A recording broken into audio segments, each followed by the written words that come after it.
Hello and welcome back to my show. You are watching GloTalks. First and foremost, I would like to say a huge thank you to everyone. Today, I have the man himself from the garden, the secret garden. Would you like to introduce yourself?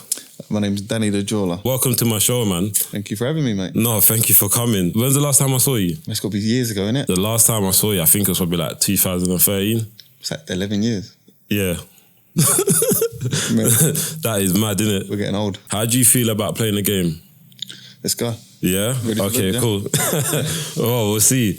That's your board over there. Go. So the game that we were playing, I don't actually know the name of it. You might know the name of it. We basically got to draw something. Yeah. Describe what you're seeing. Like Catchphrase. Is that the name of it? Catchphrase.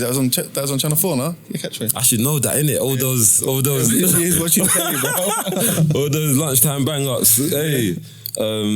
Okay, cool. You ready? Okay. 3, 2, 1. Free house. Yeah. Easy. Easy, gone. What did you put? 136, bus. Yeah. Down. Bus down. Bus down. Of course he put bus down. He's a jeweler. Why am I making it difficult? I've just literally put a beard on a man for no reason. I've just thought of something so simple. Not for you. I got one. Go on. Mine's so basic. Yeah, go on.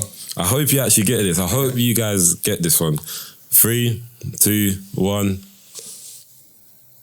The grass ain't green on the other side. Yeah. But I done a film. You done a film? Yeah. Go on. King of the Rings. Lord of the Rings. Oh, come on, man. I'm still winning though. Yeah. How you should? Oh, that's not fair. Yeah, life's not fair. That had a fair enough. You know what? 2-0. Guys, I apologize in advance for what I'm about to show you. 3, 2, 1.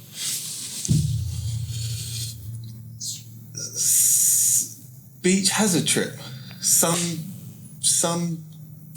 beach hazard trip. Close. Hazard trip. Yeah, actually close. Where beach. Where is that? Where is the sun? The sun's in the sky. No, but where do you go if you want sun? Like Holiday hazard trip. Holiday, is it close? Am I close? You said it, but you just added an extra word. Holiday hazard. Holiday trip. Holiday trip, yeah. You had it. Oh. No, that one there, I said that's a point to me, innit? Because that was like 10 is goals. that even a thing? No, holiday trip. It's a holiday is the trip, bro. Don't people say holiday trip? No. I'm going on a holiday. No, I'm going on holiday. Oh, you know what? Done. You know what it is? This is what happens. I can travel next year, guys. Don't worry. Yeah. I'm going to get with it. Okay. You're never getting it. I'm never getting it. Never getting it. This is a saying. I live by this saying, yeah? It's 3 words. 3 words. Can I at least ask questions? Yeah, go on. So what am I actually looking at? I can see a hand. Yeah, he's doing something. He's doing an action. He's grabbing something. Or what's another word for grabbing? Getting. Yeah. Shit. Yeah.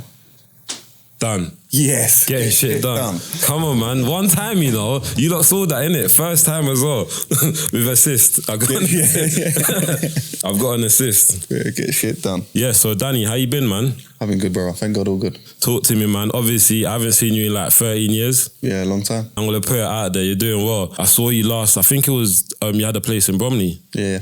You had a place in Bromley, innit? Yeah. What was it called? Was it? Winston Jewellers, that was called. Oh, Winston Jewellers. Yeah, I remember that as well. That was like one of the main jewellery shops in Bromley at the time as well. Quick, yeah.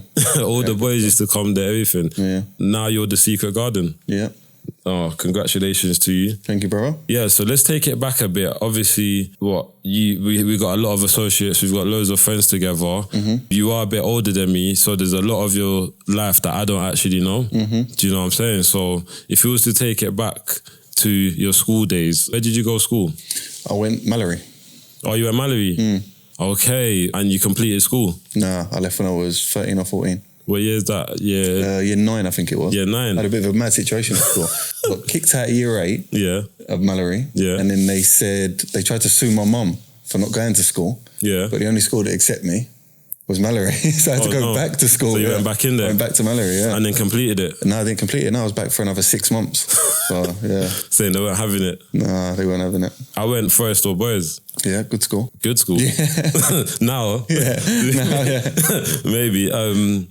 Yeah, I went Forest or Boys, and I didn't really have a choice in that matter though, because it was literally 5 minutes down the road from my house. Yeah. Yeah, so it was just easy access. Yeah. How was you in school? Like, what was you misbehaving? Was that the reason why you got kicked out? Yeah, I was just a bad kid, really. I'm like a horrible kid, but like a naughty kid. Do you know what I mean? Yeah, academically, I was a bit backwards. Yeah.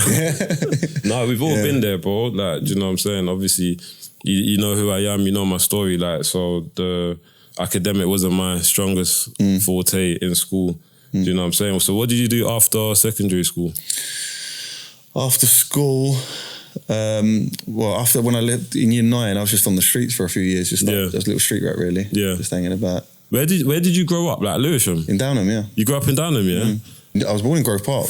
Oh, so that? Yeah, I lived in Grove Park till I was about 8 or 9. I went Marvel's Lane Primary School. And then, from there we moved to Downham. We actually looked at a place in Forest Hill. Yeah. You know the council houses, they offer you places, you go and visit them, innit? Yeah. And we went to go and visit one in Forest Hill. You know them, it's like a blue block and white blocks. So you're coming down, what's that, the hill from Sydenham? And it's that little mini roundabout, you can just fly straight over. Yeah. And then you go over, and before you get to the bend to go around the train station, there's little flats on the Valentine. left. Yeah, maybe. Valentine Court. Yeah, sounds right. We went to go and view it, but it was a mad place. It had like blood up the wall and that. So mum was like, no, we ain't moving in there. Yeah, no, it's trenches. Yeah, until we got Downham, and Downham was, it was quite nice at the time. So when everyone else was in like college, sixth form or whatever, you didn't attend that? No, I didn't do none of that, no. What was you up to at that time? I was just being a street rat, mate. Yeah. Just literally, I used to leave my house at like 8 in the morning and get home like 8, 9 at night. Literally just out on the road. Obviously, you know, I went jaws from young, innit? So from like 16, I was already in the first show I went to. I was in Cookham Wood. What's that? 16 years old? Yeah. I was already in Cookham Wood. So that was for me. Like that's the journey that I was like. It's weird, but it was juvie, innit? Do you know what I'm saying? So it wasn't like to learn a lesson. It was just sit down. Just sit down, innit? With the mandems there. We're all young. We're all treating it like a playground or whatever. So when I came out of jail at 18, I didn't really learn my lesson, bro. So for you, after being outside, after doing that, where did your life take you? How did you, what was your journey from then to now? So at 18, I got my first sentence. Yeah. That was, I got like a bit of a mad sentence really. So I got an 18 month for 6 months and a 6 months all consecutive. So it was like 2.5 years. I ended up doing about a year and a bit out of it. That was my first sentence. And then come home. I was home for about 3 years. Yeah. Again, just doing other stuff. And then, and then went back and when I got 6. I done 4 years out of that 6. Yeah. What's that in total? That's a lot of bird. About 6.5 years. I always say you can handle what you're given. Do you know what I'm saying? Yeah, humans are adaptable. Yeah. The minute you go into that cell, 100. It's like you could be nervous on the bus on the way there. Thinking, what's happening? Yeah. The minute you're on the wing, you just pattern up. You're normal. You have to, innit? It's life, innit? Have you ever been in jail and there's like someone doing like a 2D1 and they're like stressed? Yeah, stressed. I'm on the phone to their missus every 20 minutes. And you're looking at them like, bro, why are you stressed? But it's true, like God can just give you what you can handle, innit? And he never tests a man more than he can handle. Exactly. That's a good saying, actually. I like that one. It's in the Quran. Yeah, so let's talk about religion. I took my Shahada in 2012. Like, I must admit, I've probably not been the best at my deen. There's moments in my life where I was the best at my deen, and there's moments in my life where I fell off. Like, do you know what I'm saying? You Muslim as well? Yeah. I'm a revert. I wasn't born into Islam. My parents are Christian. I grew up in a strong Christian household. But for me, I think it was a little bit too strong to the point where it was kind of like diverting me away from it. Because just like certain, not even like what is being taught, but more like the energy in the building. Do you know what I'm saying? Like the people that are attending there and the kind of things that man's seeing. It, for me, it wasn't really like something that I understood well. Do you know what I'm saying? But when I went to prison early 2010 and then I came out beginning of 2012 and one of my brothers, Dutch, he was in prison with me as well in young offenders, but he came out at like 16 and he just never went back in. So when I came out at 18, I met him and we was just going to the mosque. Like, he introduced it to me. He said, yo, come to the mosque with me, come to the mosque. And I started going to the one in Whitechapel. Okay. And it was like, for me, it was like, something just changed. Like, do you know what I'm saying? Like, I'm going there, I'm sitting down, I'm listening. Like, do you know what I'm saying? I'm taking in and things is hitting me hard because at the time I'm 18, fresh out of jail. Do you know what I'm saying? Like, I didn't have a guide or anything like that. Do you know what I'm saying? And I took my shahada and I felt so blessed. Like, do you know what I'm saying? Started doing fasting with him and then when I went jail at 20, that's when I really took it more serious because I was surrounded around it more. Like, do you know what I'm saying? The community, the brothers, the brotherhood, going to the mosque, Jummah, reading the Quran in my cell, all of that really also played a part. How did you find religion? Well, I come across religion in jail again. But I come across it in a slightly different way. So all my pals, at the same time as well, 2010, 2012, between them, a few of my pals were taking their shahada, were reverting to Islam. And as a Christian at the time, I didn't like it. So so I always used to go back and forth and argue with them. We should be doing it. You know, I know all the time. And then I happened to go down the block for a few weeks. So while I was down there, I just thought I'm going to make the best of my time and I'm going to read the Quran just to find problems. That was the only thing I wanted to do. I wanted to say, this is wrong, that's wrong. You know what I mean? And there was not one fault in it. But still, I didn't take my shahada. It took me 12 years from when I first read the Quran to take my shahada. Do you know it's not an immediate thing that you have to do straight away because you have to understand the religion as well. So that period where you're learning and whatever, like you took your shahada at the right time for you. Like, do you know what I'm saying? Do you know what it is? I think you always get them whispers in your ear, and a lot of people that take shahada get it. So people that discover Islam, they understand that Islam's the truth and it's an unaltered word of God. But Saints tells them not to do it. And little whispers, when I do it, I'm going to be a perfect Muslim. No one's a perfect Muslim. Do you know what I mean? When I do it, this has got to be right, that's got to be right, I've got to be off the road or any stuff like that. But that's just them whispers in your ear. The first step is, if you believe in only one God and not like branches of God or anything like that, take your shahada. Do you know what I mean? If you know Muhammad to be the last messenger, the last messenger as well, do you know what I mean? You have to believe in Jesus, Isa alayhi salam, you have to believe in all the prophets before him. Take your shahada. And then grow as a human being. Do you know what I mean? But then voices in your head will stop you doing it for years and years. No, 100%. Because you mentioned the block earlier, when I was in Belmarsh segregation, I read the Quran and the Bible. So I was like literally reading it like side by side to try and find differences. Because I grew up around the Bible. Do you know what I'm saying? So when I was reading the Quran and referencing back, I just went more the direction of the Quran. Do you know what I'm saying? Do you know what it is? Because this is exactly the same as me. Obviously, I grew up a Christian. I used to read the Bible. I also read the Old Testament when I was down the block as well. So I read the Torah. So for me, it was like I'm going to say a word that probably Christians ain't going to like it, but the fairy tale aspects were taken. And in Islam, it's just fact. Do you know what I mean? It's just like, this is it. Don't do this, because of this reason. Do you know what I mean? You could say that in any sin at all. It's probably the one drinking alcohol. Don't drink alcohol because you ain't going to control yourself and you're going to do something out of character. Do you know what I mean? You're going to create sins. Do you know what I mean? Everything's got an answer for it. Do you know what I mean? 100%. What inspired you to turn your life around and actually embrace Islam? To embrace Islam fully, it was like years of just looking into it, but just like from a sideline point of view. Like I said, a load of pals that were Muslim, and it was like, I like the way Muslims carry themselves. Do you know what I mean? Not all Muslims, obviously, everyone there's good and bad in them. Do you know what I mean? It's peaceful. But exactly, peace. That's the perfect word for it. It's peace. And you know the feeling yourself when you take shahada. It's like someone just took a rucksack off your back, and you're like, bro, I was lost before I took my shahada. Like, I was 18 on the roads.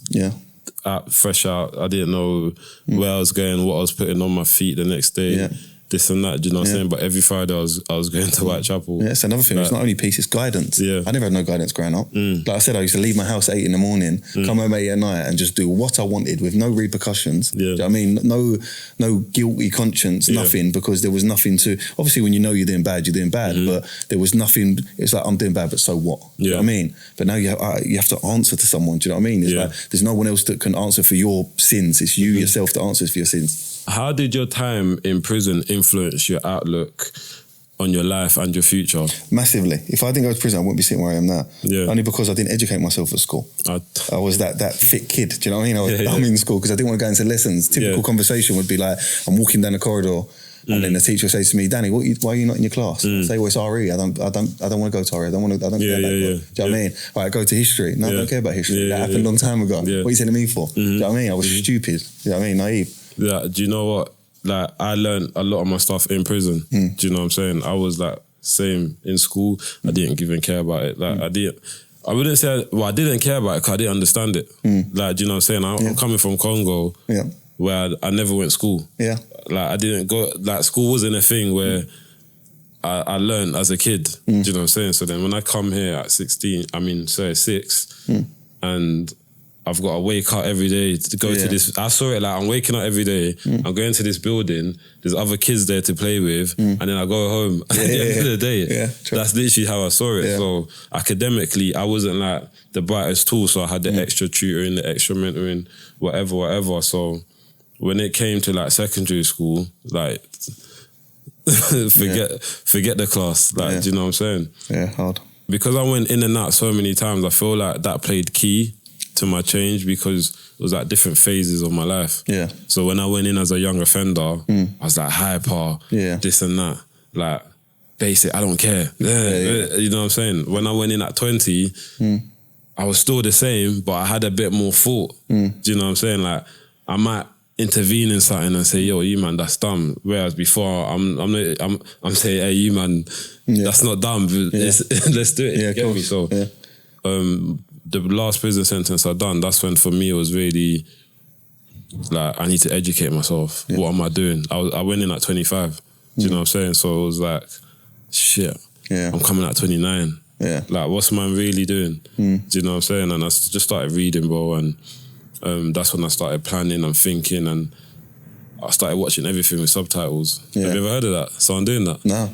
Helped me read and write properly, and learn new words and that. Yeah, nice. That makes sense, You know what I'm saying? Put the TV on mute. Was that English as well? Like English in English? Yeah. Do you know what I mean? It's because, you know, like, we're from the roads, innit? Yeah. And our vocabulary is not, like, at the top as you get older, you're going to need to be able to speak in a certain 100%. Way.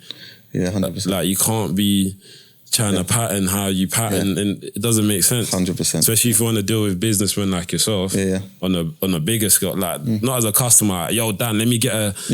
It's calm, innit? You can speak like that. But when I want to be in the office with Dan talking business, it's not going to... 100%. Do you know what I'm saying? You have to conduct yourself and hold yourself in a certain way. Exactly. Yeah. You got to move proper. So where I've always been hustling and stuff like that, I thought I need to actually better the way I speak and better my own education. That, do you know what I'm saying? And just started patterning like that. When you came out of prison, how old was you?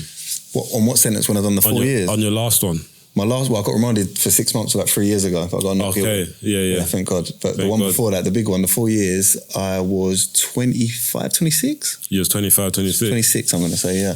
What was your mindset like at that age, fresh out of jail? Like, yeah, it was focused then. I was more focused, I was more focused. Obviously, knew in my head, I thought in my head, obviously I'd done 6 months remand after that, but I knew in my head I weren't going back to jail. Jail weren't for me. Do you know what I mean? Sitting there, it's by me, innit?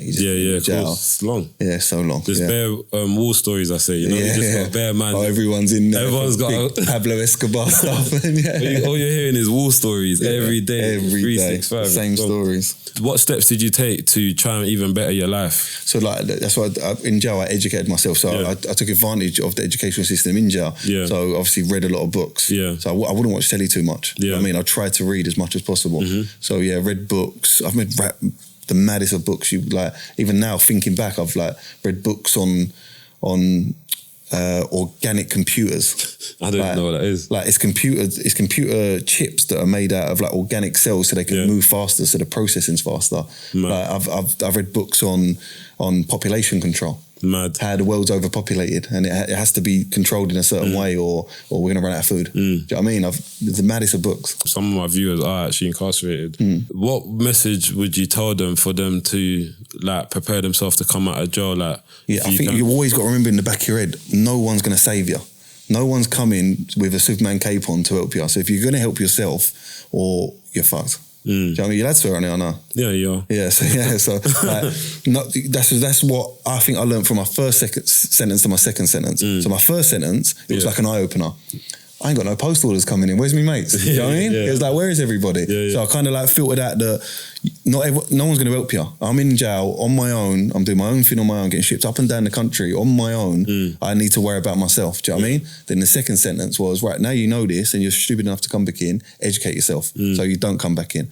So having them two balances of no one's going to help you, plus you need to get educated is what you need to look out for, because no matter who tells you stories, when you land road, I'm going to bust you and do this and that, it's nonsense. It is absolute nonsense. You have to bust yourself. And that's what it is, bro. Like, no, why? Hey, why for that? Hey, I don't know about all that. Edit that one. That's what it is, bro. Like, at the end of the day, it's like where I've seen prison from a young age. I've seen a lot of older men in prison. Their cycle started as a young person. Do you know what I'm saying? And it's like, if we don't break our cycles or break 100%. These cycles, we're just going to be in and out of prison. Well, look, it's always the same story. People that come from poor backgrounds, people like me and you, that want to do better in life. It always seems to be the same cycle. I've been on probation or in prison since I was probably 13 years old. Mental. Like, I'm still on it now. Do you know what I mean? For my whole life. Bro, it's crazy. There's not one part of my life that I haven't been under the system. Do you know what I mean? And why is that? Is that because, poor Danny? Do you know what I mean? It's not because I fucked myself. Do you know what I mean? Because I didn't educate myself earlier. Exactly. Do you know what I mean? So like now, like if I was to talk to a kid, I'd say, look, educate yourself, because no one's going to help you. Help yourself. And you will be sweet. Yeah, I mean? exactly. But you just have to do it yourself. No one's coming to help you. Everyone's been through stuff, innit? Do you know what I'm saying? And the reason why education is so key, because it's like you're training your mind that you can be better than your environment. Do you know what I'm saying? And the more you read and the more you see things, it's like there's a bigger world outside of my environment as well. 100%. And that's all it is, just breaking that bubble that we put ourselves in. And even if we're in prison, it's not the end of the world. No. You get me? Like, obviously, some people are doing bigger sentences, but even inside, have hope. Yeah, like, don't settle for it. Don't, I mean, you get my me? first sentence, it was like, is this my life? Am I going to be in and out of prison like everyone else? Like, I've got pals that I grew up with. Like, there's my three main pals I grew up with, in Downham was me, Sanchez, Lewis, Dandan, So Lewis went to jail. When he first went to jail, he ended up in Glenparva, mad racist jail. So bear in mind, they're all black kids. So he never wanted to go back to jail. Obviously went to jail 3 or 4 times. Sanchez is in jail now. Been in jail, gets out for a couple of months, goes back to jail. Dan in jail now. Do you know what I mean? So like they've half settled. Obviously they don't want to. Do you know what I mean? They're interested best, especially Dan. He wants to. Do you know what I mean? He wants to do best, but it's like they kind of settle for what they're in. Do you know what I mean? This is me. I'm on the road now. Do you know what I mean? I'm doing for it. They never just think, boom, let me switch it, educate myself in jail. Like Sanchez sitting in jail now.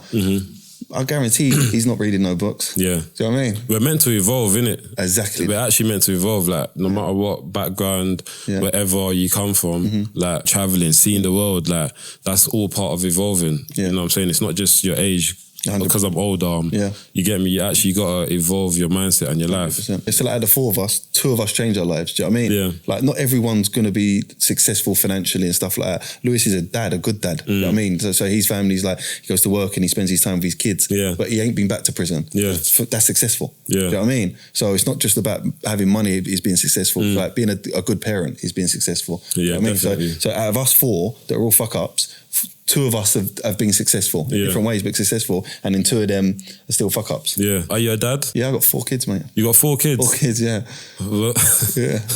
I ain't got no kids. No? I swear to you, obviously I know why I ain't got no kids, but I just ain't got there yet, and inshallah, you know. Inshallah, yeah. Man's gonna get... Kids are a massive blessing, bro. I keep being told. Yeah, that's changed your perspective on life a bit as well, because you know you got to leave a legacy to them, even if it is just to be a good human being. Do you know what I mean? I just became an uncle though. My youngest little sister just had a boy. Alhamdulillah. Yeah, alhamdulillah. But you know, like, he's so small. It's like I'm waiting for him to be like 6 to 8 months. Yeah, that's it. Babies are better fun when it gets 8 months. Like, even for me having 4 kids, like, at the moment I got a 3-week baby. 3 weeks. I've probably touched it twice. Do you know what I mean? I'm just, that's scary. You know what I mean? The frau. My daughter's 18 months, so when she got to about 8 months, you can have more fun with them. You can have them, tickle them, joke with them. Do you know what I mean? But we're no babies. How old was you when you had your first child? I was 25. So you was fresh out? I was in DCAT when I had my daughter. Oh, really? Yeah. That's mad. That was a good townie.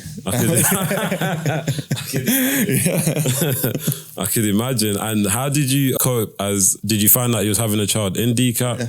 Yeah. So how did you cope with that, like mentally? Yeah, there's a bit more pressure off when I got home. Do you know what I mean? But like we said earlier, humans are adaptable, innit? Yeah. No matter what the situation you're faced with, you're just going to be it, innit? Just get on with it and just crack on. So yeah, that was it. Literally just cracking on. How did you get into jewellery? Jewellery was like a bit by accident. Yeah. So do you remember the gold shop in Sydenham? Yeah. Yeah. So it just said gold in gold. Exactly that. Yeah. So it was owned by a fella called Dean. Yeah. He had a few bad habits. And I used to borrow him a bit of money and things like that. So he ended up owing me a bit of money. And I said to him, look, you can earn really good money here. Bad habits kept holding him back. He was a gambler. I used to like take drugs, stuff like that. So I said, look, let me come in on the shop and just watch you work and that and learn from you. Yeah. And make some money out of him. Yeah, of course. Of course, as well. And then so that's how I first got into jewellery. But then I got my sentence after that. Yeah. So it was like I was doing that for about 6-7 months before I got the 6-year sentence. Okay, so when obviously you came out that 6 months, you had a jewellery shop in Bromley. Yeah. Was that your first jewellery shop? That's the first jewellery shop, yeah. Okay. And before it was only working with this other fella. Okay. Yeah. And how long was you there for? What, in Bromley? Yeah. We was in Bromley for about 2 years, I think. Yeah, it wasn't that long, was it? No, it wasn't that long, no. Where are you now? You in Hatton? Hatton Garden, yeah. Oh, big transition. Yeah. Yeah. Bromley High Street. Bromley was good. Bromley was like, I don't know how it happened. Yeah. You know, obviously the qadr of Allah, but it was like, it come from, like, just like, we just opened a shop and then it was like, it just snowballed quick. Yeah. Do you know what I mean? Yeah. Obviously, I'm local, a lot of people, like I'm friendly with and that. So everyone, the kind of people that was buying jewels was coming to me because they knew they could trust me and they could work with me. Do you know what I mean? Yeah. So it snowballed into quite a big thing. And within a year, we had a charity boxing match with Trotters Jewellers. Oh, is it? Which obviously that's in East, isn't it? Yeah, Trotters was like one of the biggest jewellers at the time. There was only Trotters and Rankins really at the time. And then we done a charity boxing match with Trotters. That was, just happened. I was good mates with the owner, Steve. He was a really good guy, really nice guy. He helped me a lot when I was there. Did you know about jewellery already or did you like do a course or like No, so I done the stuff with Dean for a few months. So in the Sydenham shop with Dean for about 6-7 months. Yeah. Into jail. Just learning. Yeah, just learning, just watching him. You know what I mean? So it was like watching him, he'd buy the gold. Do you know what I mean? I'd know where to sell the gold. Yeah. Making engagement rings, stuff like that, or getting them made for people, selling the watches. But it's like any other trade I've ever had. Do you know what I mean? It's like, if you can sell one thing, you can sell another thing. Yeah. Do you know what I mean? Whether it's cars, watches, whatever of course. It is. So it was just pretty much sales tactics, really. And you first opened Winston's? Winston's. Was that, you opened that with your team, your friends? Yeah. So I opened that with a friend of mine, Tone. Yeah. Just so happened to meet him in a gym one day. Boxing gym. Life's mad, isn't it? It is mad, yeah. It is mad. The story's even madder because it's like, I got asked to do a charity boxing match. Yeah. Yeah. And I'd like 7 days to train. Someone dropped out, so I said, "Fuck it, I'll do it." Yeah. And then, you got in the ring? Yeah, I had a couple of fights. Yeah, and then, so basically, I went to a gym in Eltham, random gym. I just googled a local gym, and that was a gym. So I went in there. There was a boy training there. I got talking to him. I come in back 3 or 4 weeks, and all of a sudden he went to me, "Is your surname Dean?" And I was like, "Yeah." He said, "Oh, you're pals with my brother-in-law, which is George, which is one of my closest pals. My closest pal, yeah." So it was like, oh, rah. And then we got talking then, and then we got talking about doing a shop, because we was always talking about doing straight businesses. Yeah, of course. Make some money the straight way. And then, we decided to open a shop together. Growing up in like South London, growing up in the ends, like what challenges did you face, like having a jewellery shop like in the ends? Do you know what I mean? I don't know. Like you said, people are adaptable, innit? So I don't know if I felt many challenges. Yeah. Do you know what I mean? It was more like, it was a good thing. Does that make sense? Like people trusted me more, people knew they could rely on me, kind of thing.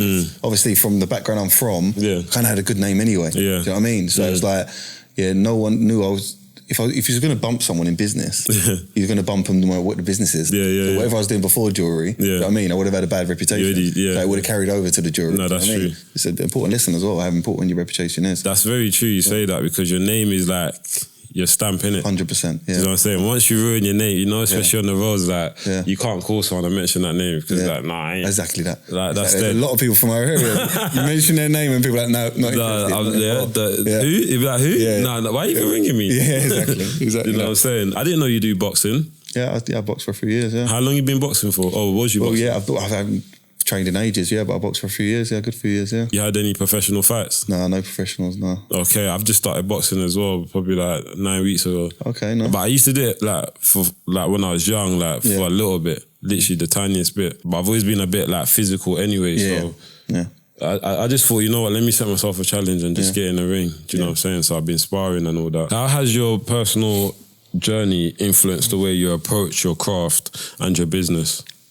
So my personal journey, like we were just talking about a minute ago, really, knowing that your name's a lot. You know what I mean? So from what I've learned from life, if you've got a shit name, you're not going to do nothing well. Yeah. Like what your job is. Do you know what I mean? If you're known as a liability or you're known as someone that's always going to be late or something like that, then no one's going to really want to work with you. Like when we're growing up here, it's like everyone's always trying to be better than the last person or everyone wants to be the next person. Do you know what I'm saying? And obviously, you know, like we're actually like a small community, like the ends, like the hood, like, do you know what I'm saying? But when we're in it, it's like magnified, like so huge. It's like we think it's our all, but when you actually need to create a business, own a business, like tax, all these things, like you have to mature.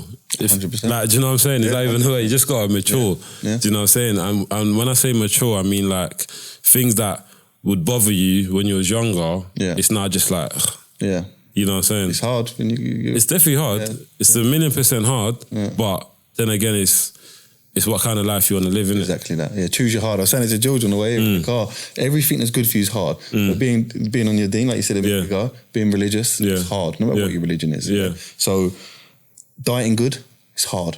Training good is hard. Everything that's good for you, eating your vegetables is hard because it's horrible. Do you know what I mean? Everything that's good for you is hard, but you can choose your hard. Do you know what I mean? It's also hard being fat. Do you know what I mean? It's also hard being uneducated. Do you know what I mean? It's also hard having no spiritual attachment to your creator. Do you know what I mean? So what hard do you want? When you transitioned from like being outside on the road to actually a businessman, was you like was people looking at like, wow, my man's working? Or obviously it's jewellery, so it's kind of different because man them love jewellery, so they won't even see it like that. Yeah, no, I never got any negativity. You know what? I'm very blessed. I'm very blessed. Like, in all aspects of my life. So I've never had, obviously you get the haters and you know what I mean, they come from the closest people, the haters. I mean, the closest people too. I know some of people I've actually grew up with that buy watches of other jewellery. Like, to me, that's crazy. But I try my hardest. I go out of my way to look after people that are from the same background, even if I've never met them. Do you know what I mean? As long as, if I know their story and I know they've struggled or they're in a certain way, I'll go out of my way to help them. Do you know what I mean? So, You say you got brothers? Yeah. Just the one? No, I've got 3 brothers. Oh, 3 brothers, yeah. One sister. Okay, and obviously growing up it was you and your brothers. Nah, not really. I weren't really like that really. So my 2 younger brothers, I missed them growing up. As they was from babies to like men, that's the time I was in jail. So I missed them growing up really. And my older brother, he was always on his own thing. And then my sister was quite close. And then we kind of like stopped talking when we got to like late teenagers. Still talk, but not like as close as we was growing up. Do you know what I mean? He was quite close. My little sister, me and her was like this. Like, do you know what I'm saying? When I went in, she was like growing up. I feel like me going prison kind of like changed her mindset. In terms of like, she just didn't care about anything. Do you know what I'm saying? But when I came out, it was like she's changed back. Into like a normal self. The reason why I say that, I just wanted to reference how like prison can like break down families and like ruin relationships. 100% as well. My sister was also in jail at the same time though. So oh, was she? In jail a couple of times myself. So I'm guessing you and her was probably close. Yeah, we was close. You know what I'm saying? Years ago. I'm gonna go back a bit because I don't think I asked you the question. When you moved to Hatton Garden, what was that like for you? For me, I know it seems like a forward step, but it was a bit of a backward step. It felt like to me because. Obviously Winston's were so good, it was flying. And then obviously I got reminded for them 6 months. When I come out, it just weren't the same being in Bromley. It was completely different. So we decided to move to Hatton Garden. And then we went into the heart of Hatton Garden. It's like, have you been to Hatton Garden? It's like a shop with like loads of little stalls in it kind of thing. So we went into that.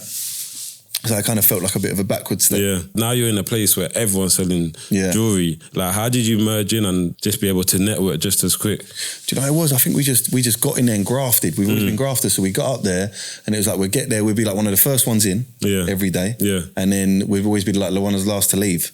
So, and if you work hard, it always comes to you. So people would notice that. People would offer you stuff. Like, Garden's quite a weird place because even though there's so many dealers up there, there's not loads of stockholders, if that makes sense. Okay. So there's not loads of people that have like a substantial amount of stock or a substantial amount of money to buy watches and things like that. So a lot of it's middleman, all amongst each other. Do you know what I mean? So it's like bare drinks, I know. Yeah, bare drinks. So someone comes up and they like, and say someone, an end user comes up, like a normal person, they want to sell a ring. They'll come and sell a ring. They'll walk up to a shop or one of these shops that have the men outside saying like buying, selling, and then they would offer it around. Do you know what I mean?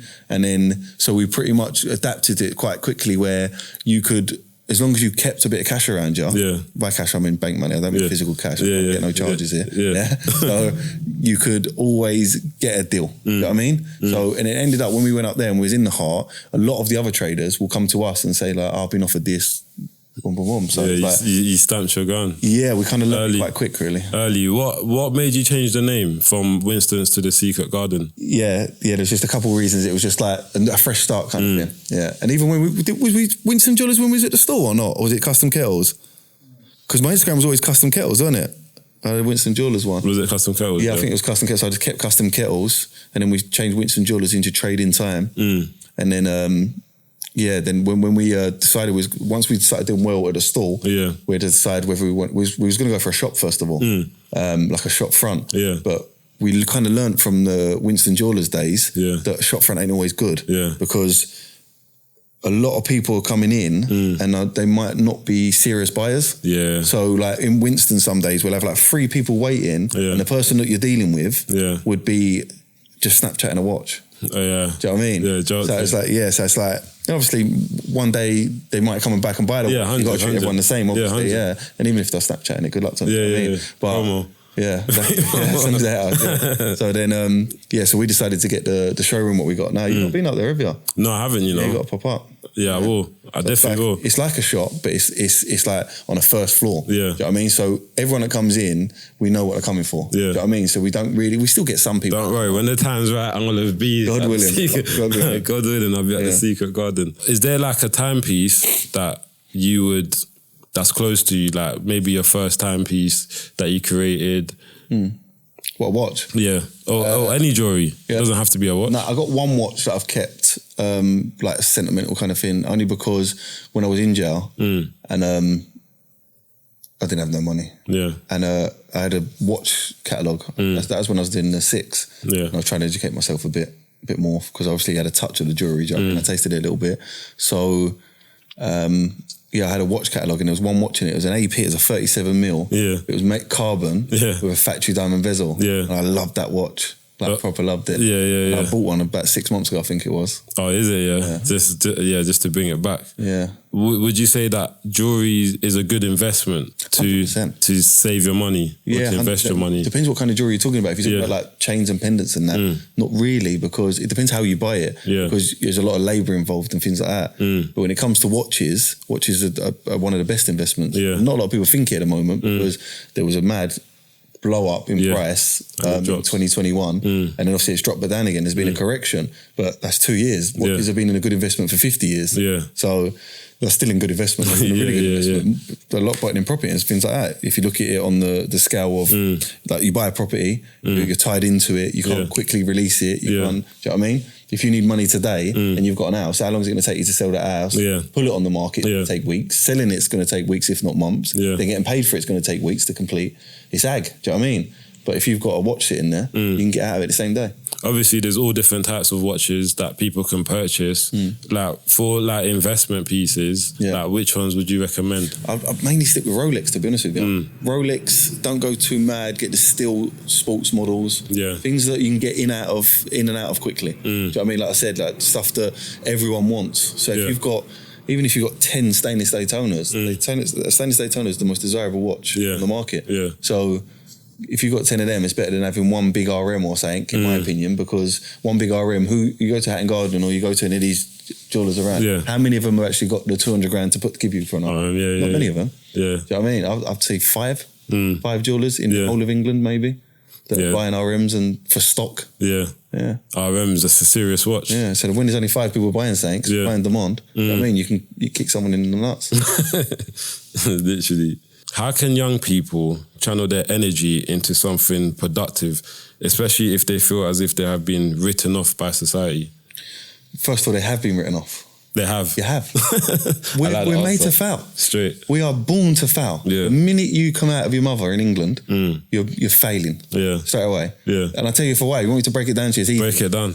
They say, God willing, you go to school and you complete school. Yeah. Because in the end of it, they're all going to tell your teachers you're going to go and get a really good job. What's a really good job?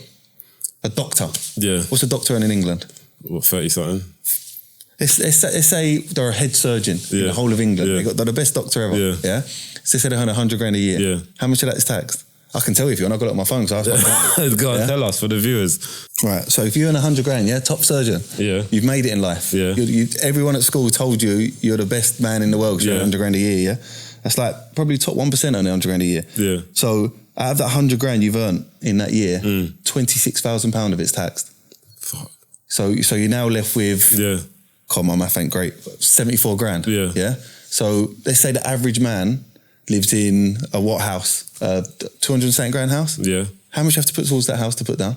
A big deposit. Big deposit, yeah. So that's some of your money going. Let's say it takes you 3 years to buy a house and the deposit you put down is 60 grand. Yeah. That's another 20 grand, going to be 74 grand. So now you're left with 51 grand. Yeah. Is that maths right? 54 grand.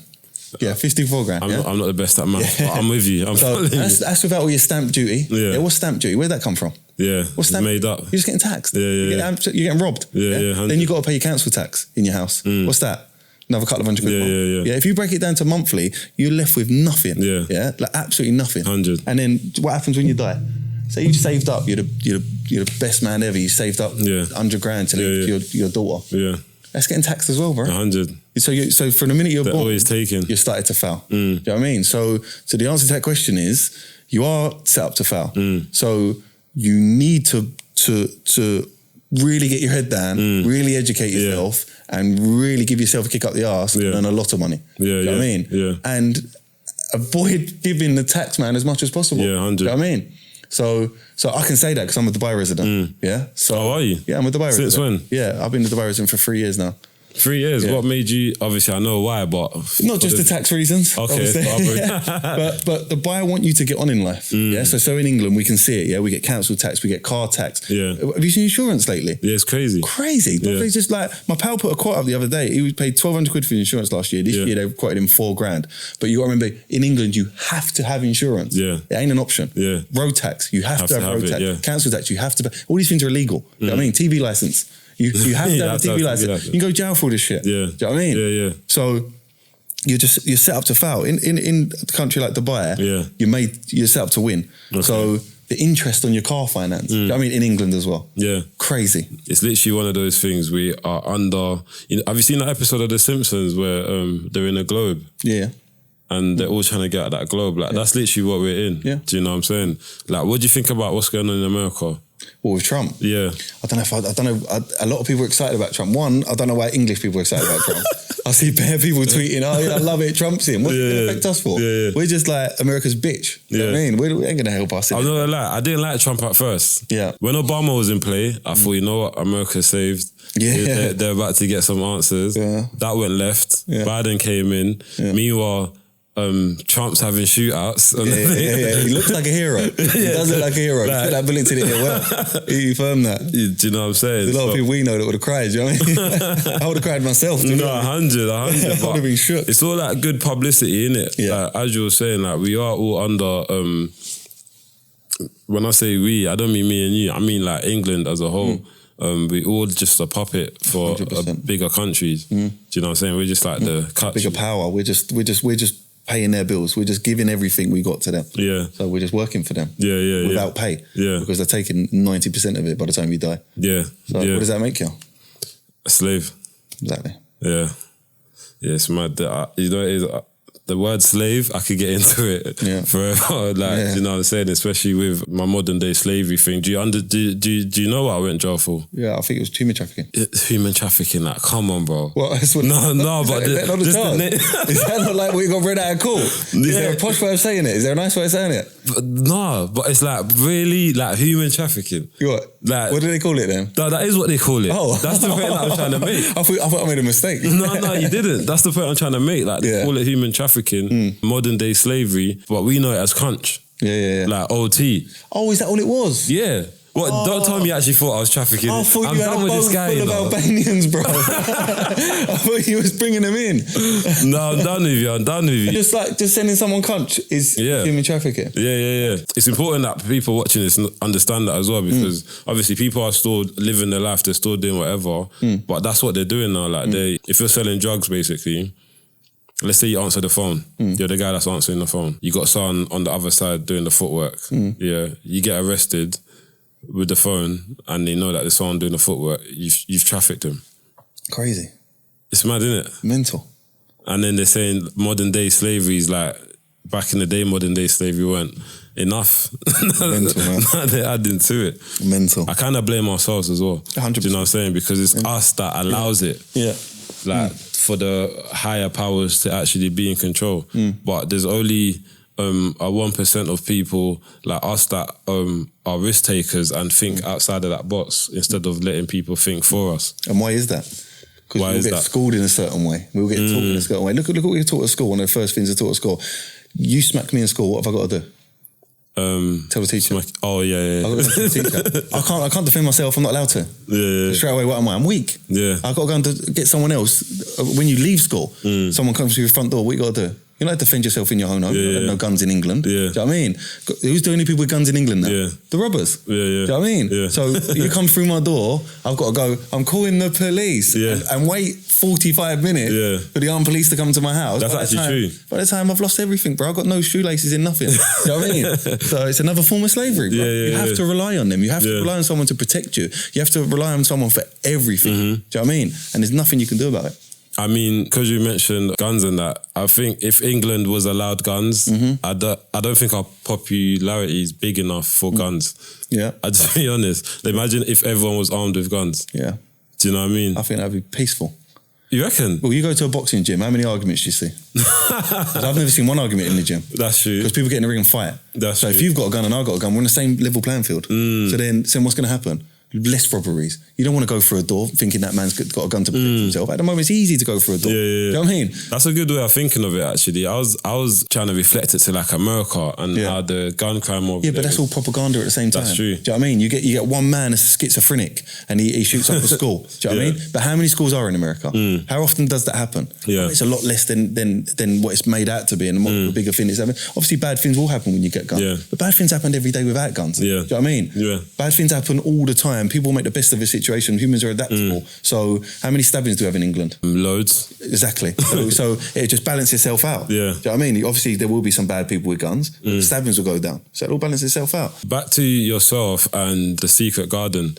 What's your future plans with it? Are you looking to expand it in other countries? Yeah, we're looking to open a shop in Dubai. We've been looking for the past year or two, to be honest. But we want a Pacific thing in Dubai. I'm not going to say it on camera, but we want something that's really Pacific in a really Pacific place. Yeah. And we're working on it as well. We've got some good friends out there. Yeah. So God willing, we can get that's a good vision, man. Yeah, we can get a place out there and crack it out there. For those who don't know, the Secret Garden is one of the biggest jewellery shops, brands out there on the streets, on social media. All the rappers are going there. Not all. Not all. You can't have them all. No, I say we get a lot of the real rappers. Yeah. You know what I mean? You've seen it yourself, like the kind of people that come to us, the people that want to deal with us for us. Do you know what I mean? Yeah, no, definitely, man. Like the way you've built yourself up. I remember 13, whatever, in Bromley. I was young, remember? I was even younger than, I was just a little kid, so I'm just seeing what's going on. But for you to grow it how it is, it's like, I admire it, bro. Alhamdulillah. Do you know what I'm saying? Yeah, all praise to God, brother. No, praise to God, 100%. And it's like, you're down to earth. Like, you're real, like, do you know what I'm saying? And it's like, you're not... like you're for the people. Like just I can just tell just by the way you talk and think about things and articulate yourself. So it's been a pleasure having you on my show. Where can they find you? Obviously Hatton Garden. Hatton Garden, Secret Garden Jewellers, all the socials. Yeah. Dol goes mad on TikTok, or Instagram, whatever you've got. Yeah. Secret Garden, Danny the Jeweller, Hatton Kettles Trading Time. We've got a few different pages. Bro, thank you, Danny. Thanks for having me, bro. On my show. Good to see you. Yeah, good to see you as well. And I'll take that offer to come down when the time's right. Yeah, yeah. I'll be there. Even if you're passing, come and say hello. Yeah, definitely. Right, that's it, guys. It's a wrap. Thank you for staying tuned. Please like, comment, and subscribe to my channel. GloTalks, train the body, train the mind.